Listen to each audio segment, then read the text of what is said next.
Boa noite, pessoal. Deus abençoe a todos. O pastor Lutero me pediu para gravar essa mensagem da Noite dos Homens de março. Então, estou gravando aqui para quem não viu, quem quiser assistir. Teve outros que me pediram também, não puderam estar. Então, vou gravar aqui. Será postado não sei onde, eu vou passar para o pastor. Ele posta talvez no grupo da igreja. Então, eu vou trazer um versículo que muitos já ouviram sobre, mas é uma visão um pouquinho diferente sobre ele. De Efésios 5:25, que diz: Maridos, amai vossa mulher como também Cristo amou a igreja e a si mesmo se entregou por ela. Então, a frase-chave disso aqui é se sacrificou por ela, né? Deu sua vida, se entregou. Toda essa parte. Porque muitos já devem ter pensado, pelo menos ali uma vez na vida, né? Algum tipo de cenário em que talvez a gente teria que proteger nossa esposa, nossa família, né?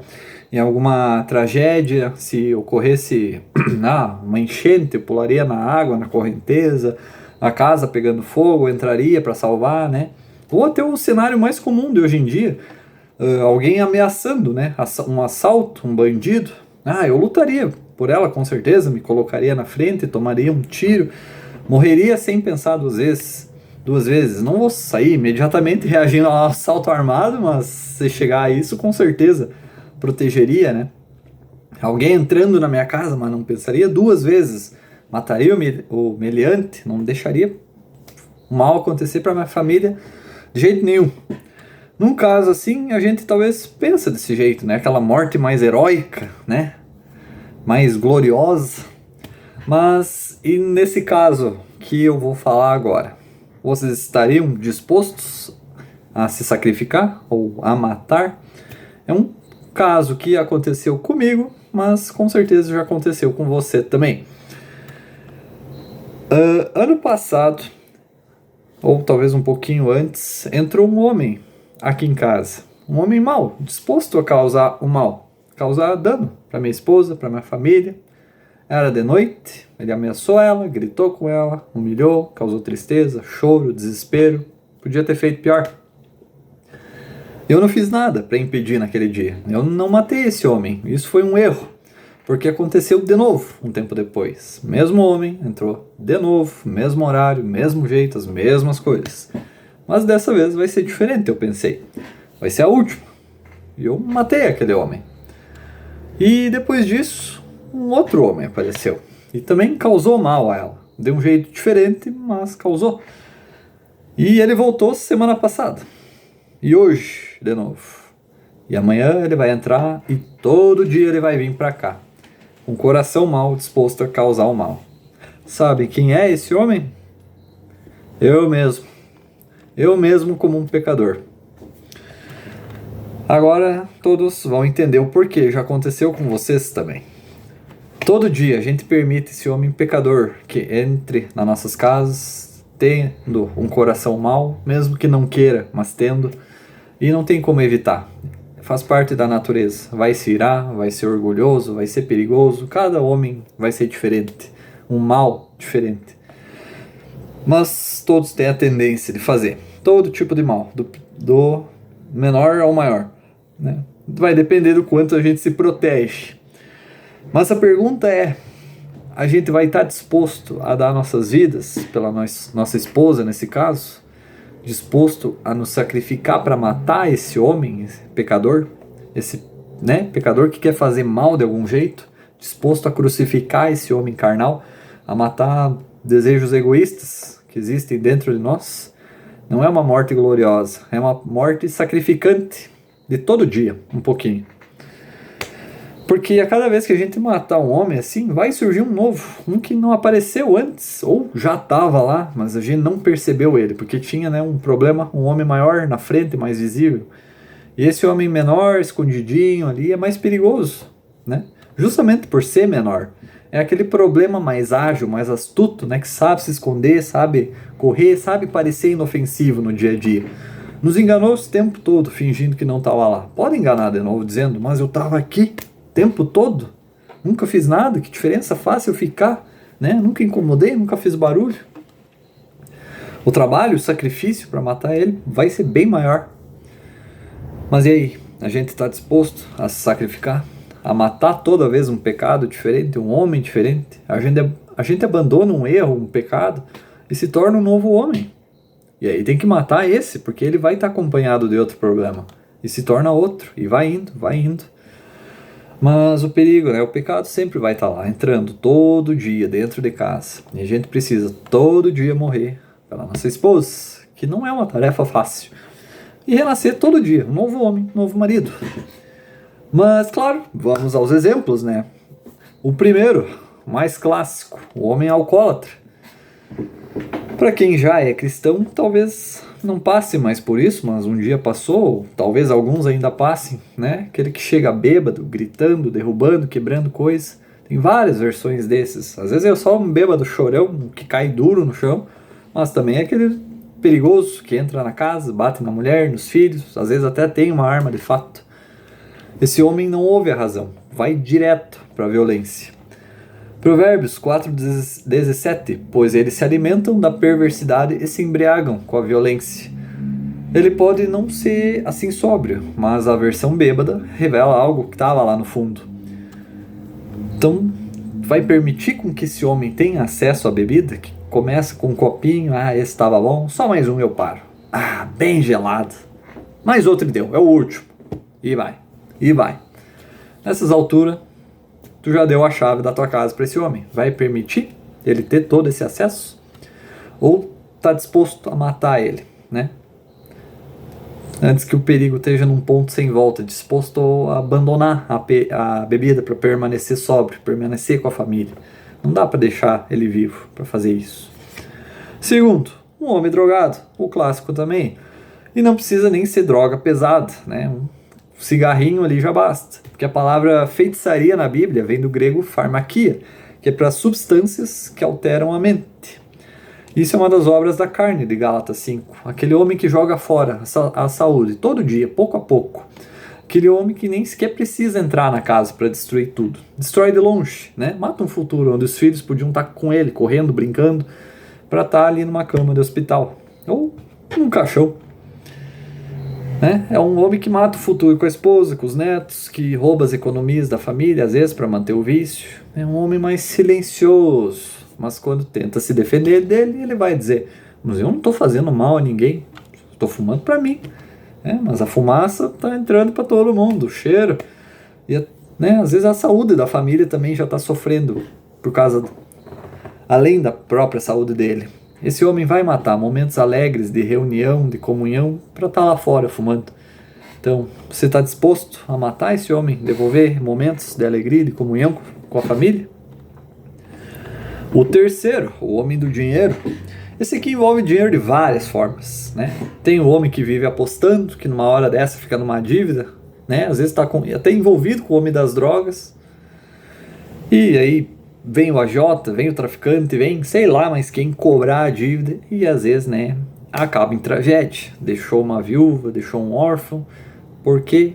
Porque apostava, porque se recusava a ganhar a vida honestamente. Tem aquele homem de Provérbios 21:20, na casa do sábio há reservas de comida e azeite, mas o insensato devora tudo o que pode. Aquele homem que entra nessa casa e vive gastando. Aí numa hora de necessidade, não tem.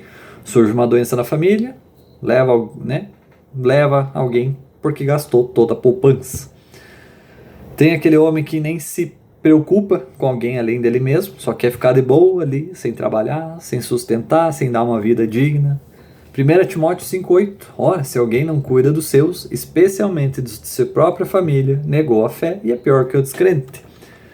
Algum desses homens vocês já precisaram matar? Porque uma mulher não vai querer conviver com esse homem que não faz o papel de provedor, não se importa em prosperar na vida, que não liga se tem um trabalho, que não quer dar à esposa do bom e do melhor.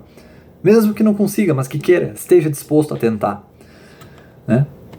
Tem que matar esse homem, rápido. Porque o dinheiro ou a falta dele podem destruir a família. Não deixa um homem assim viver entre ela. Quarto, um homem traidor. Esse aqui talvez seja até o pior que tem. Esse cara aqui, talvez o problema dele não seja você deixar ele entrar na tua casa, mas sair dela. Pode ser numa festa, futebol, trabalho, qualquer coisa. É um daqueles que trabalha de forma mais silenciosa. A esposa não desconfia de nada. Mas lá na festa, lá no futebol, depois dele, no trabalho, tem aquela mulher que tu olha, tu conversa, tu deseja, aí tu trai. E ela não tá desconfiando de nada. Esse homem silencioso é enganador. É aquele homem grande, né? Que se disfarça de pequeno. É um grande problema. Mas que se ninguém descobrindo, vai se escondendo ali. Em algumas denominações, infelizmente, se vê muito disso, né? Porque não é condenado, não é falado. As pessoas têm medo de falar. Esse homem é muito perigoso. Tá sempre dentro e fora de casa com uma bomba relógio. Vai explodir, só não sabe quando. Uma hora vai ser descoberto, vai perder emprego, família, confiança. Tu deixa esse homem viver solto ou mata os olhos, mata a carne. Provérbios 6,32. Todavia, o que comete adultério não tem juízo. Todo aquele que assim procede, a si mesmo se destrói. Tu deixa esse homem sair da casa com um sorriso e um beijo no rosto para voltar com uma mentira e um desejo pela esposa cada vez mais morto. Como foi o trabalho? Como foi o jogo? Tudo normal, correria de sempre. Esse homem é mentiroso, é enganador, envenena, porque mata aos poucos, mata o desejo, mata o convívio, mata a verdade, a confiança, a família inteira. Não tem como deixar um monstro desse permitido vivo, tem que ser exterminado. Davi deixou esse homem entrar. Se fosse hoje em dia, ele teria perdido a família, a casa, os filhos, a posição social, a confiança. Esse homem não vai tirar só isso, vai tirar o relacionamento com Deus, o propósito, vai tirar tudo de ti. Esse homem não se importa contigo, só quer atender os próprios desejos. Não tem como deixar essa tua versão sobreviver, tem que matar ele antes que ele te mate. E pode ser difícil fazer isso, principalmente nesse caso aqui, porque talvez esse homem tu conheceu desde a adolescência, lá no teu quarto, sozinho, conheceu numa revista, num vídeo, num filme. Esse é o homem que mais faz vítimas no mundo atual. Usa tecnologia e te acompanha a adolescência inteira. Quando chegou a tua vez de ter uma família, ter uma vida a dois, tava lá se metendo, tava lá querendo tua atenção, querendo o lugar da esposa. E todo mundo sabe o nome dele, né? Pornografia. Ele nos convence que não vale a pena casar, que ela não vai dar o que ele pode dar, que vai ser melhor, vai ser mais prazeroso. Ele aprende a agir em silêncio. Não deixa pedir ajuda. Te faz refém. Tu vai tentar negociar de várias formas, mas nunca vai chegar num acordo. É impossível. Porque esse homem aprendeu a agir em silêncio, né? Ele teria que ter sido morto muito tempo atrás. Só que talvez você não conseguiu. Eu não consegui por muito tempo. Eu confesso aqui. Agora eu tô conseguindo. Mas muitos às vezes não conseguem, desistem, porque ele tá lá sempre fazendo estrago. Continua tendo influência.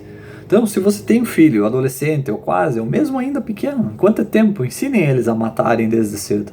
Ensinem eles a sacrificarem esse homem quanto antes. Não conversar com ele, não deixar criar essa versão deles. Porque quanto mais tempo eles deixarem esse homem vivo, mais ele aprende a sobreviver. E aí vai ser pior ainda deles entender o quanto eles precisam se sacrificar pela família depois. Quinto, o homem orgulhoso. Esse também é silencioso, visível, mas silencioso. É aquele homem que recusa admitir que está errado, que recusa pedir perdão, perdoar. É aquele homem, né, que é capaz de destruir a autoestima da esposa, dos filhos, porque ele sempre vai se achar superior, fazer as coisas melhores. Ou que a esposa não faz nada direito, não elogia, não cumprimenta, não diz que tá bom, que tá lindo, que cozinha bem, que é uma boa mãe, uma boa esposa, e assim vai. Afinal, ninguém pode ser melhor que ele. Mas o pior é quando tu deixa ele entrar na tua casa. Provérbios 11:2. Quando vem o orgulho, chega a desgraça, mas a sabedoria está com os humildes. O silêncio reina, a autoestima cai, a confiança em si mesmo desaparece, o medo toma conta, o medo de não estar à altura, o medo de ser insuficiente, de não ser bom bastante, de não corresponder às expectativas que já são anormalmente elevadas. Conheci algumas pessoas que me falaram que os pais delas se recusavam a reconhecer que os filhos podiam fazer melhor certas coisas que eles. Tá tudo bem ser competitivo, é saudável, só que não tá bem achar que tu não vai ser superado, que tem alguém melhor que tu é o melhor naquilo, ter esse orgulho. Né, que não precisa melhorar. Isso é perigoso, porque um homem orgulhoso não deixa Deus reinar, não deixa Jesus ser Senhor. Ele acha que não precisa, que está bem sozinho, que pode fazer por conta, se salvar por conta. Se ele quer deixar o orgulho destruir ele mesmo, é a escolha dele. Provérbios 16:18. O orgulho vem antes da destruição, o espírito altivo antes da queda. Só que no momento que esse homem ficar na casa, ele não vai destruir só ele mesmo. Ele vai destruir o lar, ele vai ser um tirano, querendo ditar as regras. Ninguém mais vai ter poder de escolha. Né? Se ele entrar na casa, ele não vai deixar Jesus entrar. Nem sequer bater na porta se bobear. Tiago 4,6 nos dá uma esperança. Mas ele nos concede graça maior, por isso diz a Escritura: Deus se opõe aos orgulhosos, mas concede graça aos humildes. Deus concede graça maior. Já perceberam, né? Quanto mais pequeno o homem vai se tornando, mais perigoso ele vai ficando. Mas Deus, em sua infinita misericórdia, vai dando cada vez mais graça para lidar com o problema. Então, usem da graça de Deus. É de graça. É pela graça. Abandonem o orgulho. Matem esse homem pecador. Sexto, o homem que grita. Esse aqui não dá para dizer que é silencioso, né? Bem ao contrário disso. É o mais fácil de se perceber chegando. Ele vem avisando. Não é só a família que fica preocupada, às vezes até os vizinhos. Mas para os vizinhos fica só na preocupação, na imaginação. O que está acontecendo lá? Minha nossa. Já para a esposa, para os filhos, a preocupação com o homem que acabou de entrar na casa é o terror, é o medo. Porque eles não sabem se o grito é para o trabalho, para o trânsito, para si mesmo, para eles. Se o grito vai vir na direção deles, se vai se transformar em agressão, em olho roxo, osso quebrado, corte. Mas sabem que esse momento, junto a todos os outros, vai deixar um trauma na mente, na consciência, que vai ser levado junto por muito tempo. Talvez a vida inteira. Eita. Não vai mais ter confiança, não vai mais ter paz. Qualquer erro e a fúria vai se desencadear. Qualquer vara vai ser curta para cutucar uns. Como a tua esposa conversa com você se ela tem medo da resposta, da reação? Isso aqui bate em mim. Eu sou o pregador, isso aqui bateu em mim. Deus puxa a minha orelha antes de eu puxar a dos outros. Né? Como ela pode te ajudar se o grito vai empurrar para longe ou te afasta ainda mais? Ou ainda, fazer com que ela também se enfureça e vire uma guerra de gritos, quem gritar mais alto vence. Alguém tem que ceder. Vai ter que ser ela ou você, homem, que Deus comandou. Morra, se sacrifique, né? Mate seu pecado, seu homem pecador. Provérbios 15:1. A resposta branda desvia o furor, mas as palavras duras suscitam a ira. Tu pode começar matando esse homem assim. Não grita, respira, fala, calma, e tudo acalma. Então, se você é assim, como eu fui, ou foi também, saiba que a tua esposa vai lembrar disso. Ela lembra daquele momento, ela se entristece. Então deixe que isso seja apenas um momento difícil no passado. E olha que eu tô falando com ela aqui atrás. Isso puxa a orelha da gente, não adianta. Mas Deus quer isso. Ele não quer que tu finja ser perfeito. Ele quer que tu tente melhorar. Que tu se esforce para isso. Então não permita mais esse homem dentro da sua casa. Esse foi um que veio longe comigo. Mas eu também vi a necessidade de não deixar ele participar da minha vida. Pode ser que ele volte um dia. Pode ser que aconteça. A gente não vai ser perfeito.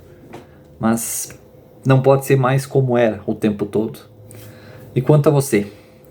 Tá precisando saber disso agora também? Sétimo, estamos quase. O homem idólatra. Esse aqui também pouco se percebe. Esse aqui também puxou a minha orelha ontem, hoje, enfim.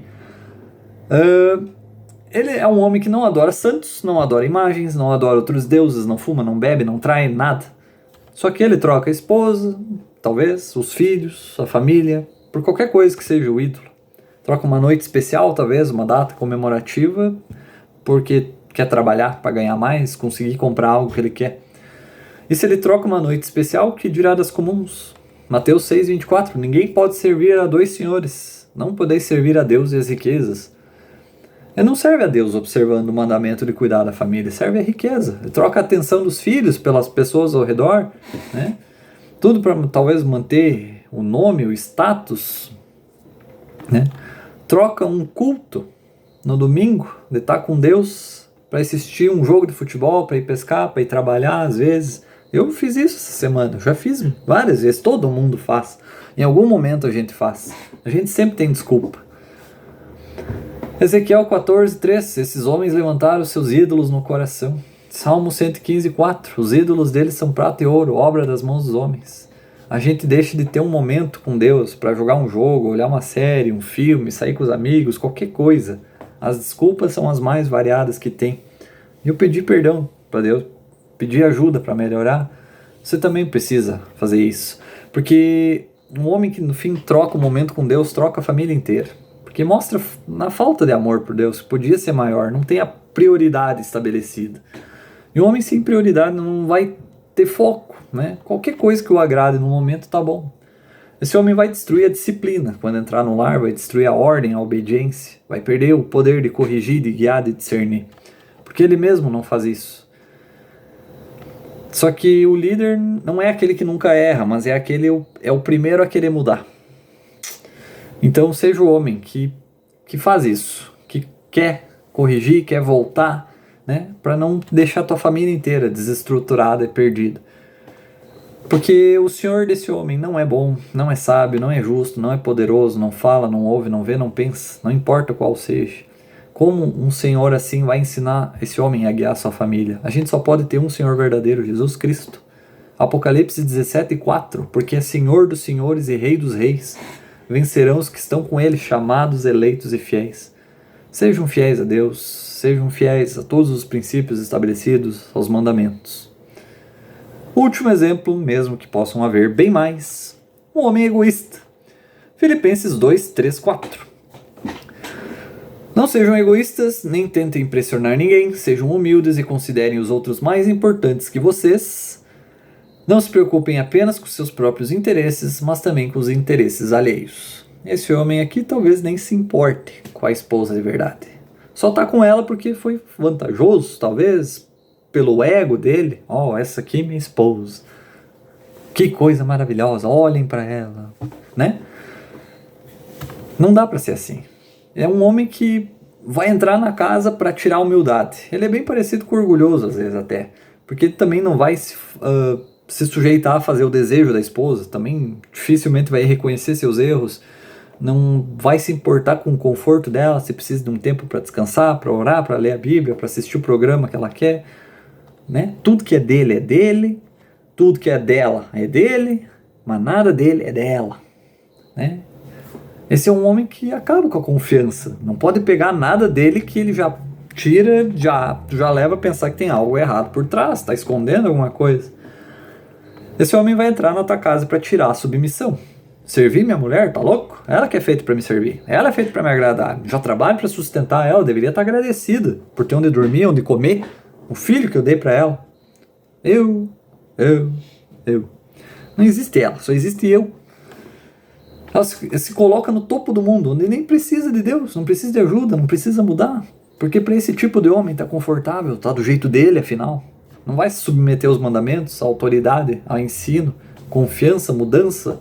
É cabeça dura. É difícil matar um cara assim. Ele não quer mudar.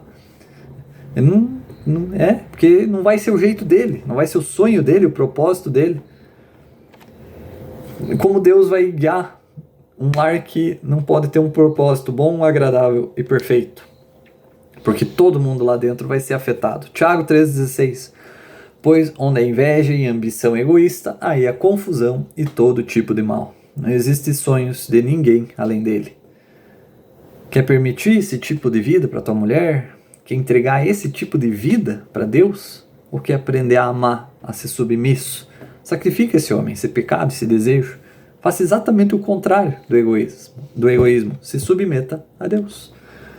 E, como eu disse, poderiam ter bem mais exemplos, mas eu acho que eu trouxe uns óbvios, uns escondidos, uns talvez fáceis de sacrificar, para cada um, né? De matar, outros talvez nem tanto, uns bem visíveis, grandes, outros já aquele problema mais escondido, mais pequeno, difícil de ver, difícil de perceber na tua vida, na tua casa. São homens pequenos que tu não vai achar, a menos que esteja procurando especificamente por eles. Lamentações 3,40 diz: examinemos e coloquemos à prova os nossos caminhos e depois voltemos ao Senhor. Salmo 139, 23-24. Examina-me, ó Deus, e conhece meu coração, prova-me e conhece meus pensamentos. Mostra-me qualquer coisa em mim que te ofenda e conduza-me pelo caminho eterno. Peça que Deus te ajude a procurar, te ajuda a mostrar onde é que esses homens estão escondidos na tua vida, quem eles são, como tu alimenta eles. Nada se esconde de Deus. Jesus bate na porta, pede para ele entrar, pede para ele que agora mora ali, que tu é cristão, para te ajudar a procurar. Ele sabe onde encontrar, ele sabe como matar, ele sabe como resolver. Gálatas 5:24, os que pertencem a Cristo Jesus crucificaram as paixões e os desejos de sua natureza humana. E esses são os nomes desses homens: paixão, desejo, carne, inveja, orgulho, egoísmo, vários e vários. Cristo foi crucificado para nós também crucificar nossos homens pecadores. Ele morreu para esses homens pecadores morrerem, né? E viveu para nos fazer justos, nos fazer santos, nos fazer homens bons. Só Jesus pode fazer isso. A ajuda dele é absolutamente necessária. Romanos 6,6, sabemos que nossa velha natureza pecaminosa foi crucificada com Cristo para que o pecado não tivesse mais poder sobre nossa vida. Nele não somos mais escravos do pecado. 2 Coríntios 5,17, portanto, se alguém está em Cristo, é nova criação, as coisas antigas já passaram, e eis que surgiram coisas novas. Deixa o velho homem passar, deixa surgir o novo. A gente tem as instruções para mudar, temos o nosso Senhor, nosso Deus para nos ajudar. A gente tem que buscar a mudança, santidade, instrução, bondade e justiça pelo nosso bem, pela nossa família, pela glória de Deus. E aí eu encerro deixando esse versículo para todos. Efésios 4:22-24. Quanto à maneira antiga de viver, vocês foram instruídos a deixar de lado a velha natureza, que se corrompe por desejos enganosos, a se renovar no espírito do entendimento de vocês e a se revestir do novo homem, criado segundo Deus, em justiça e retidão procedentes da verdade. Deus abençoe a todos.